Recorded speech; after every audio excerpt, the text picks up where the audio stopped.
I'm waiting for Vanessa. She was on holiday the last 2 weeks. Federica, hi. Thanks for meeting me. How are you? Good, welcome back from Thank you, thank you. So we are on day 45, right? Yes. So what's the update? So we had a little bit of setback on site. Here there was a lot of delays. We had a big leakage that now I see is being sorted. So hopefully we can proceed with laying like the waterproofing and the tiles at the earliest. Moving now to the future bedroom. You will not see anything in this area because technically here we only have to lay the floor and the millwork. This is the living and kitchen area. This was a real headache.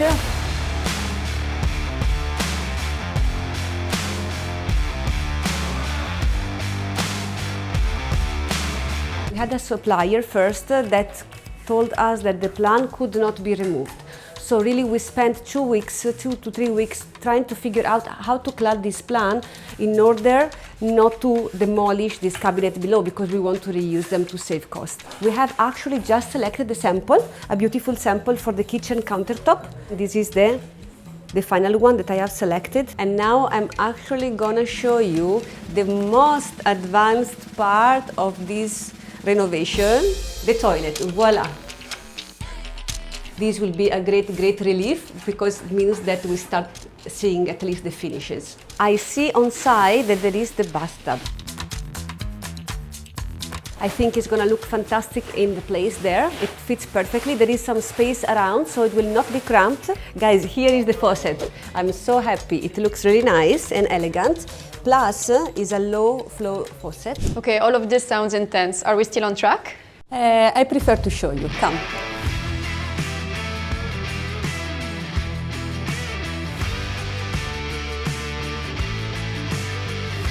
Ta-da! But nothing has been done, Fed. I know, looks very behind, but we are kind of under control.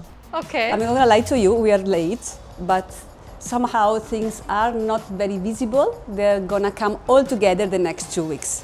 Come, let me show you this bathroom. Wow, amazing. See how the darker part became almost a box? The ceiling is gonna be darker. And I love how the tile turned out and the different shades. Yeah. And it really gives a luxurious feel, right? Having this big tiles instead of the small one. That's really nice. Am I now sitting in the tub? So the tub is here. You can take a bath. Okay. Showering. Okay. Still, I have a problem with this side of the toilet. Since the beginning, there was a challenge in this area because what we decided to do was to relocate the washing machine from the kitchen to here to make it more luxurious. Rotate the washing machine, it's gonna be visible, but still maybe we can find a nice model. But still, then we close this area and keep all this area like shelf or something, like we can sketch something together. And in this way we save space and still have a neat solution. Now I'm really super excited. What's next? So although we don't see much progress, in reality things are moving in parallel. So next week we're gonna work on the electrical, light cutting and relocating of some AC units. And painting, of course, all the walls so that we are ready for the flooring. As for the cost, we are doing great. We had already considered a little bit of buffer at the beginning of the project, as we always should do. But indeed, we had some cost for this one, for the relocation of the AC, and some extra cost because we had challenges with the supplier and the quality of the samples. Did you actually manage to get the same color of the sample you gave me? Yeah, so we have found the perfect match for the flooring. And one thing that we all should remember about the renovation is that we need to get all the samples at the beginning of the project in order not to delay further, because if we don't find the right samples, then everything is gonna get stuck. Definitely. Let me show you what I got. Okay, so this is the sample of the flooring. I think it's matching the views that you shared with me. That's perfectly what we had in mind. It looks great in this light. Exactly. And I think you had a question for me on the wall panel? Yeah, so again, it took a while to source the wall paneling. It was a bit of a challenge, but finally we got a very good quality. It's real wood veneer. Amazing. It costs a little bit more, but I think it will be worth the price once it's installed. As you can see, these two are slightly different. I wanted to know which one you prefer. See, if you put them on the... That's a definitely I agree. choice for me. This I is what agree. you had in mind as well? Yeah, absolutely. Perfect, It's a little bit more bright Yeah. and less dull. Can you guess what's next? Federica, I think we've known each other, what, 9 years now? I can definitely say for sure, furniture. We are here at the Loom Collection today with our friend Serena, owner of SETE Interiors. She will help us to select the perfect furniture for our apartment. So mainly our aim here is to find our main key pieces. Our aim for the space and upgrading it is having this luxurious feel to it, but also being practical and mindful of the budget. So by choosing nice key pieces like the sofa, for example, this sets our tone for the neutral palette that we want to set out in the house. I was at the store a few weeks ago looking for some pieces, and I think there's a rug that you would love that we can use in this project. So you can have a look at the different sizes that are available to see which one would work most in the space. So in terms of renting it out as an apartment, you can never really tell if it got dirty or messy or not, because it is in this rough kind of stage. One of the reasons why we're here today, aside of the beautiful pieces that the Loom Collection have, is because they are a local homegrown brand, which is part of our commitment to sustainability.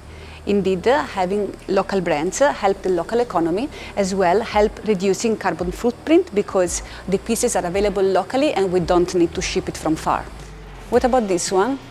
This is a beautiful couch, but I think it's a bit too big for the space. And also in terms of color and fabric, it's a bit too fragile. What do you think of this one?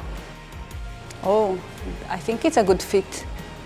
Can we check it out? Yes, let's get closer. I really like this sofa. You know what I like the most about it is that if you look closer into it, the threads and the fabric itself has a mixture of white, creams and grays. So it's a perfect blank canvas for later on to add our accents and pops of colors through the small cushions, the accessories, the throws. I really like it. Before we get it, we need to sit on the couch and see how comfortable it is.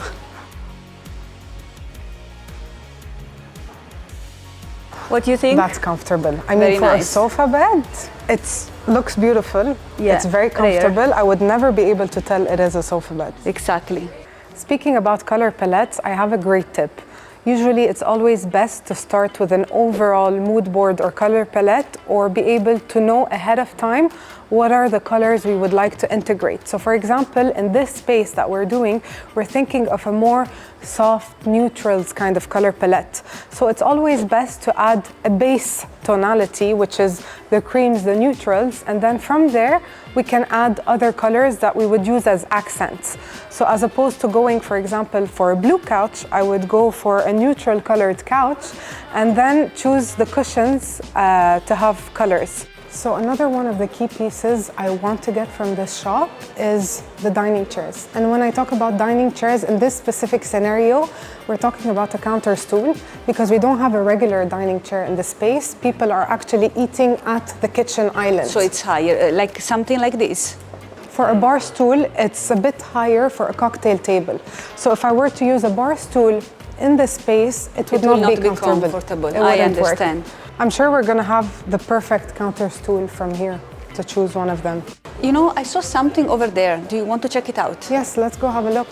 Another crucial tip that I always incorporate is mixing and matching in terms of budget with our pieces. The main thing that I do usually is I go for key pieces like sofas, stools, coffee tables to be on the higher priced end side, and then for smaller decorative items to be on the lower end side. We don't always have to go for the most expensive of everything.